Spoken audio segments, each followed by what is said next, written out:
Hi everyone, my name is Amani Haydar. I'm a lawyer, an artist, a writer, and an advocate against domestic violence. A lot of my advocacy work requires me to draw on my lived experiences of how women in my own family have been affected by violence, and often that difficult and challenging work needs to be balanced out with some good self-care practices. Those practices that I've built up over time have actually come in quite handy over the past few weeks as we all face the threat and anxiety that the COVID-19 virus is causing. I've personally had my kids home since Monday last week, and as a freelancer, I usually work from home. Having them in my space is a whole different experience that I need to manage. And while some of my work engagements have been cancelled or restricted in different ways, I still have to stay on top of my work and maintain a sense of routine. So some of the things that I've been doing are firstly, following advice about hygiene practices, making sure that we're all washing our hands regularly, that if anyone needs to go out and get anything, they come back and change their clothes, wash their hands, so that we're not limiting the risk associated with that. I've also been doing a little bit of tidying up and organizing, and I think it's important to have an organized space when you're working from home.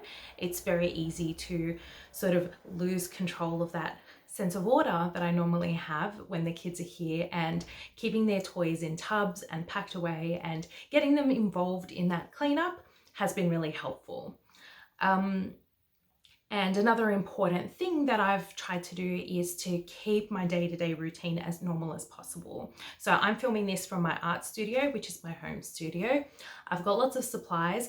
I've been getting the kids involved by giving them some arts and crafts activities to do so that I can stay in touch with my creative side. And I've continued to do some creative work in the evenings when I'm resting, because I find that very soothing and therapeutic. And then I can share that work with my followers on Instagram or online, and that can generate some discussion. It helps me feel like I'm still in touch with my community and friends. And speaking of community and friends, it's also been important to check in with the people I would normally spend time with. So my friends and I have a shared WhatsApp group where every day we might share new information, we might discuss some of the things that are stressing us out.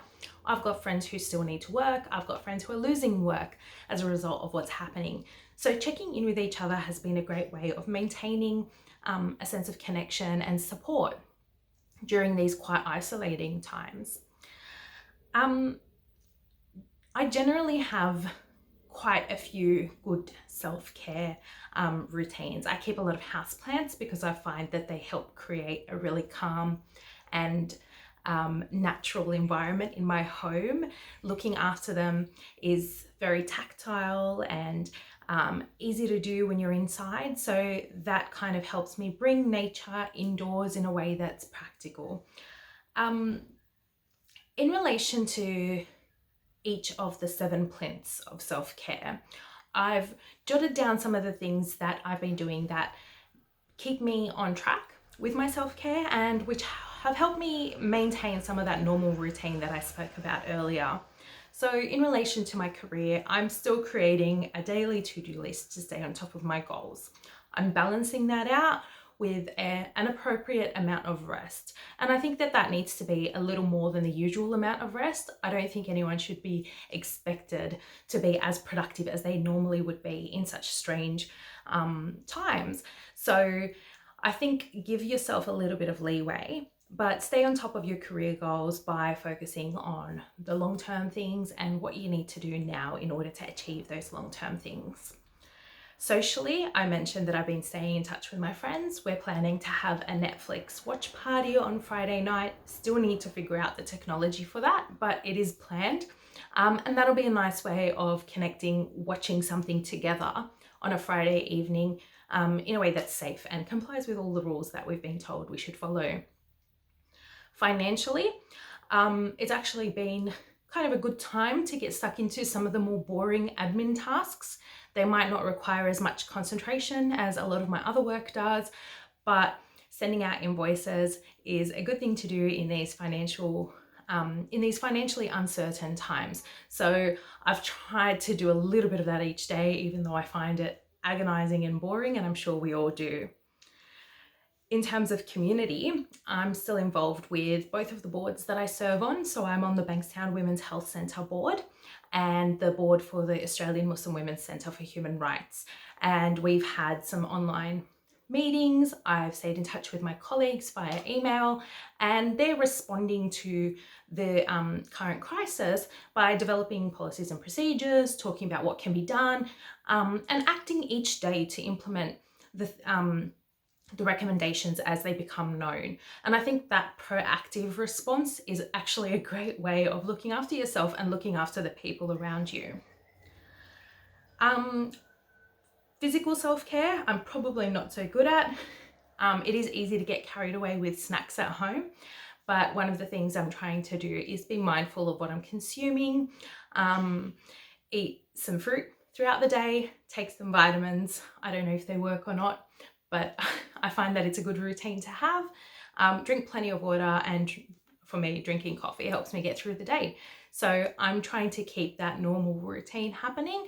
And also, if I'm sitting down for long periods of time on my chair, to get up, to move around, to sit in a different place for a while, because I do find myself stuck in that chair for long periods sometimes.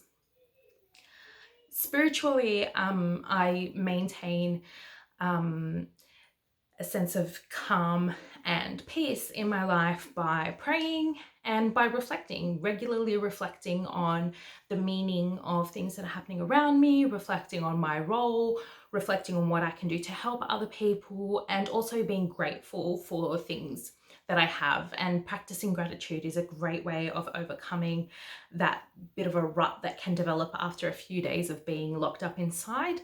And I then practice that gratitude by sort of, expressing it. So letting my husband know that I'm grateful for him, letting my kids know that I'm grateful for them and happy to have them around by giving them a hug and speaking to them about those feelings.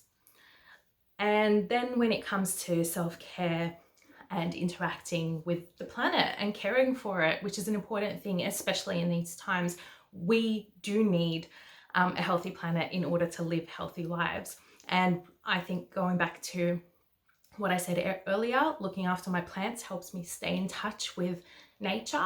I am trying to take the kids out each day into the garden. We might have a meal there and set up a little picnic, which is a lovely way to combat some of the feelings of solitude and isolation that come with being indoors all day. One of the really important things for me is to remember that self-care is not just about me. Self-care goes well beyond being an individual and looking after just yourself. So by combining all of those 7 plinths and thinking about each of them, I can have a more holistic approach to my self-care during these difficult times. So thank you so much for listening. I hope it comes in handy, and stay safe and healthy during these strange times.